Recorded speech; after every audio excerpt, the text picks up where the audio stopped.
Good morning, everyone. It's the end of the week at City Hall. It's been a fabulous week weather-wise. I hope you had time to enjoy it outside. But we're at the end of the week. I want to give you an update on some things that are happening, as well as give you information on some of the things that could be going on in the week that we will be going into. As you might have seen throughout the city, road work has started. The weather's getting nicer, and you'll see our Department of Public Work crews out on city streets doing everything from patching roads to beginning larger reconstruction work. The roads took a pretty good beating over this past winter. This past winter was exceptionally difficult because of the fluctuations in temperature. We've all experienced it. I believe one week we had a high of 61, and then the next day the high was 32. So we've had these fluctuations in temperature that's really taken a beating to our streets. So they're out there working hard. They're out in LaSalle most recently in the South 87th Street area, repaving that street, which really hasn't had much attention in some time. So we understand you're probably frustrated with a lot of the road conditions as you drive through the city, but understand that our crews are out. They're working diligently. They're patching where patching will work.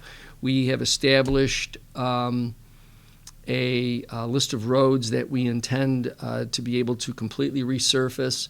We'll be releasing that shortly. And then obviously moving through those different roads that allow us to get reimbursement for the work that we do. And so we'll be announcing that soon. But please be on the lookout for our work crews. They'll be out there working to try and get our streets back in shape. One of the things that brings me to is, again, the text alerts that the city is now putting out for residents. For instance, when we started doing work at South 87th Street, we sent out a text alert to all those that applied and have signed on to receive text alerts. It was our opportunity to be able to tell people about parking and traffic congestion in that area and what to avoid. So again, as we've indicated, our new text alert system will allow you to be able to get information from the city on road closures, school closings. We'll be providing construction updates, information on activities that are going on in our community. It's free.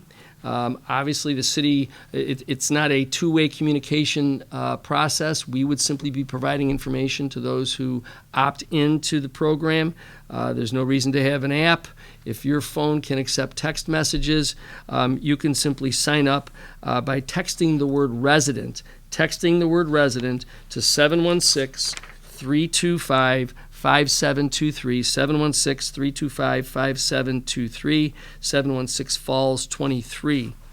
You'll also see, if you go to the city's site, you'll see that there's a QR code that you can simply scan with your smartphone, and you too will be linked to the text alert system. Our social media sites have that. We have posters in City Hall if you do come to City Hall for any purposes, and throughout other city buildings. So if you do see the text alert posters, take advantage of getting yourself signed on for text alerts from the city so that you can receive information as quickly as we have it, and you'll be alert to what's going on throughout the city. Our office has received quite a few calls from residents asking about help with problems in their neighborhood, whether it's grass, missing garbage totes, potholes, code violations, street lights. Just a reminder to everyone, these types of issues can be addressed or at least brought to the attention of the appropriate department by calling the 311 call center. When you do this, your complaint's going to be sent directly to the correct department for review. This is the easiest and best way to get your information, your complaint, the issue that's posing some difficulty, directly to the department that can help serve you better. Our Niagara Falls Fire Department, we've delivered a number of free at-home COVID-19 test kits.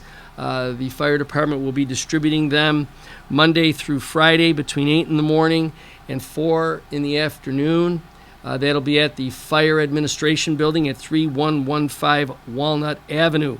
So you can pick up a test kit, You'll see there'll be a drive-through distribution system. We know that COVID hasn't left our community yet, so if you'd like to have some at-home test kits so that you can stay on top of your health in the event you start feeling or have come to realize that you've been in contact with someone who is positive, please take advantage of the opportunity to get those at-home test kits. Again, I had the opportunity this week to be at the Aquarium of Niagara. The Aquarium of Niagara has really made a really concerted effort to expand its operations over on the Gorge Rim. I want to congratulate them on their successful fundraiser, Sabre Del Mar, which was this past week. It's a premier fundraising event for the aquarium. It helps them support their programs as well as support the animals that they care for. It was a great opportunity to see all that the aquarium has to offer. Again, I want to thank the aquarium for all that it does for our community, most especially, as well as being a premier attraction here in Western New York. Again, we're anticipating some pretty good weather over the next couple of days. So as you're out and about, please make sure that you're safe and careful. Bicyclists, motorcyclists, driving your car, please be mindful of the fact that more people will be out and about. Obey and pay attention to traffic controls and traffic control devices. It's important to keep everybody safe. Again, if you haven't availed yourself of COVID vaccines and or boosters, please make sure that you do that. It's really the only way that we're going to continue to fight against the virus. All of the public health professionals are suggesting that this summer could get a little bit crazy again. Let's not let our guard get down. Let's make sure that we go out there and get all of the vaccinations. And if you have family members, do your best to convince them to do the same. So again, as I do each week, I ask you to please be safe and careful over the weekend, and I look forward to talking with you again next week.